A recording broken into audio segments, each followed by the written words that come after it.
Shocking stories like Life of Holocaust Victims in Diamonds of the Night and Soviet Traitors in The Joke are coming from a distinguished historical movement in film industry known as Czech New Wave.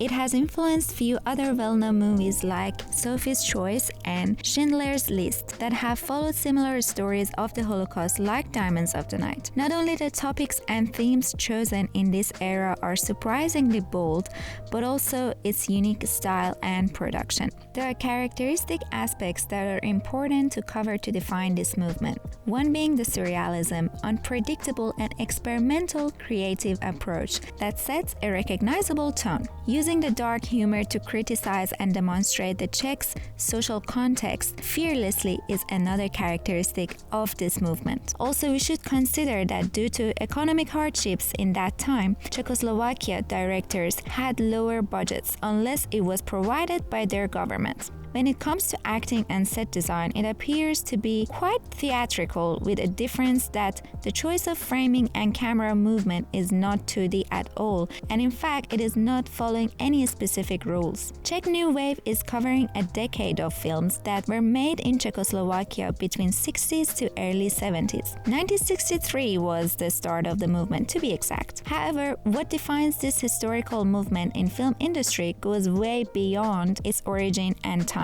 This movement emerged after a difficult political situation of communism and was possible due to the easing of censorship rules that had the film industry under control and limited for many years. It was as if a massive tape was removed from the directors and scriptwriters' mouth, giving them the freedom to speak and to express all they were not able to throughout the previous decade. This freedom has provided the filmmakers a chance to show their experience during the dark times of censorship, political pressures, and social oppressions. To know a bit more about the history of Czech before this movement, three main factors are to be reminded. Firstly, since 1948, the whole country was under full control of communist power that have established a new education system, all the social and cultural activities supervised by the government, and no private production was allowed in the country. Secondly, the country became part of the Soviet Union and influenced by it.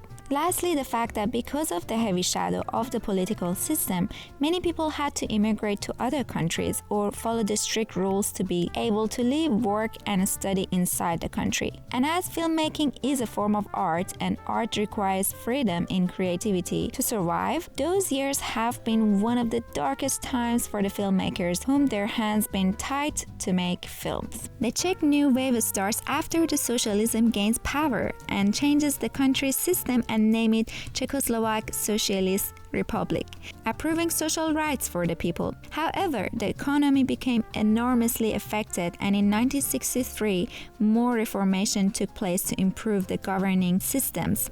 And that has been a pivotal moment for filmmakers as they gained back their liberty in choosing the themes and to make films without any limitations being sanctioned on them. Thus, we could witness movies such as Markéta Lazarova, the complicated story of a virgin girl, and battles between the clans in the Middle Ages to come out and to be produced. In this film, we see a different way of storytelling that is more focused on the pictures, and each scene has been designed like a framed artwork. Watching it is like going through a visual book chapter by chapter, and that might be because the characters are being introduced with a slide of text that defines them, or maybe because the film is actually based on a novel. In The Valerie and Her Week of Wonders, the surrealism theme outshines even more, and the feminism and sexuality theme of the film can be tracked through the soft lighting and framing choices. Going back to the evolving of cinema and how the new wave was shaped, there's a reason that some call it Czechoslovak film miracle.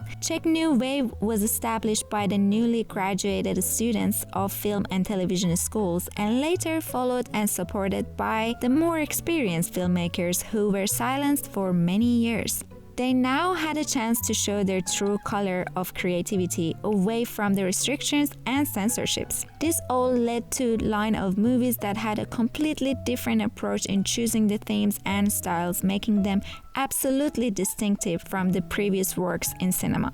Sadly, the Czech New Wave was forced to an end as the Soviet rulers paved their way back to the country, resulting in bringing back all the old restrictions and censorship. Because of this revolution, some of the greatest names from this film movement, like Milos Forman, had to leave their country in order to continue making films freely. And as predicted, those who have stayed had to play along with the censors or put an end to their flourishing careers.